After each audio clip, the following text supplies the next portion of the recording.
ಚಾಳುಕ್ಯರು ಆಡ್ತಾ ಇದ್ರು. ಯಾರು? ಚಾಳುಕ್ಯರು. 81 ಕೋರ್ಸ್. ಸೊ ಇಂಥ ಮಹಾನಟರ ಬಗ್ಗೆ ನಮ್ಮ ಕರ್ನಾಟಕವನ್ನ ಅವ್ರು ಕಾಪಾಡಿದ್ರು ಆ ಸಮಯದಲ್ಲಿ.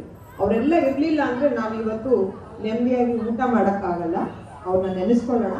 ಅಂತ ಬಾದಾಮಿಯ ಹೆಸರು ವಾತಾಪಿ ಅಂತ. ಆ ಬಾದಾಮಿಯಲ್ಲಿರೋ 18 ಕೈ ನಟರಾಜನ ಕನ್ನಡದಲ್ಲೇ ಬರೆದು ನಮ್ಮ ಶಾಲೆಯಲ್ಲಿ ನಿಮ್ಮ ಮುಂದೆ ಒಂದು 5 ನಿಮಿಷದಲ್ಲಿ ಮಾಡ್ತಾ ಇದ್ದೀವಿ. ದಯವಿಟ್ಟು ಅರ್ಥ ಮಾಡ್ಕೊಂಡು ಕೇಳಿಸ್ತಾರೆ.